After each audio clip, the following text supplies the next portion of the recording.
So here is my master size generator that I've made to a beneficial frequency. I can make them to several different frequencies. Today we're going to, or I'm going to hopefully prove or show the byproduct of voltage by grounding this piece. But I wanted to show the different sizes real quick. This is one of the larger ones. They can turn out a little different, like the center could be more apart or together, depending on the sizes. This is one of the tiniest ones that I can make to a specific frequency. So like I mentioned before, I ground it with this little wire, just barely touching here. I grounded it, goes all the way through, and it goes into the ground. Stick that in there real nice. And then also I grounded my voltmeter that I'm trying to set up so I can touch everything here and show you. Here it is. So the negative is grounded over here.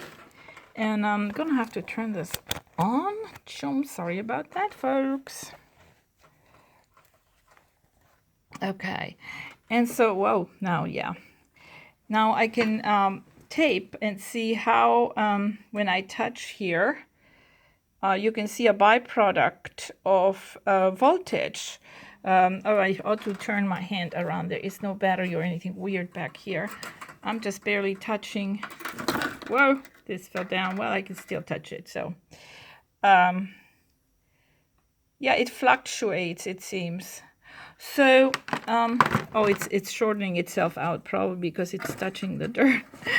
Well, it's still working. Now, tensor tools have scalar energy or light energy, some people say orgone energy.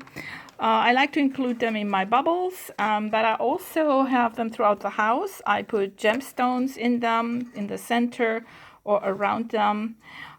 They could be in the center of a grid to impart the beneficial frequency. And so, well, let's measure again and see if I still get a nice high reading on this. Yeah, pretty cool.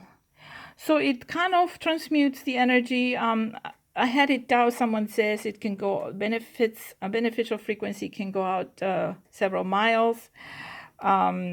But at this point in time, I'm more interested on what can it do for me in the home while I have my Wi-Fi on. Now, I would love to know of someone or hear from someone what their experience is if they ground their generator. Several of my customers have purchased the larger one, and at the time I wasn't thinking about grounding it so that it would hopefully encompass a larger area.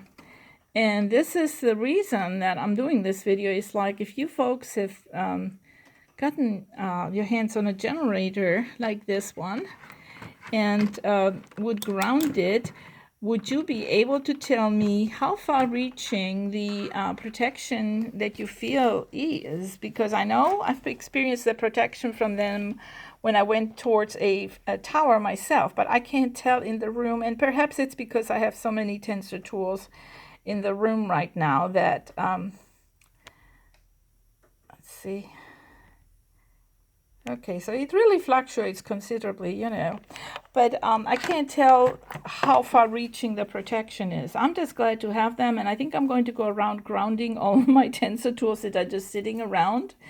But it'd be fabulous if people that are sensitive leave a comment and say, hey, mine reached into the other room 20 yards or more, or no, it's only 3 yards or 4 yards, or it's enough for the computer.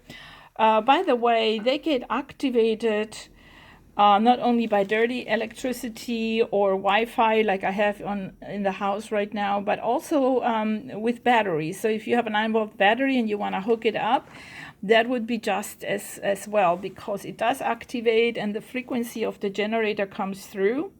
The way I make my generators, I know they're very exact, so I know that that frequency is being spread or imparted or transmuting the bad stuff out, because I also make tensor keys, harmony keys that are tensor tools to very specific frequencies, as well as rings. But the keys have been very popular, specifically one that relieves pain within a few seconds.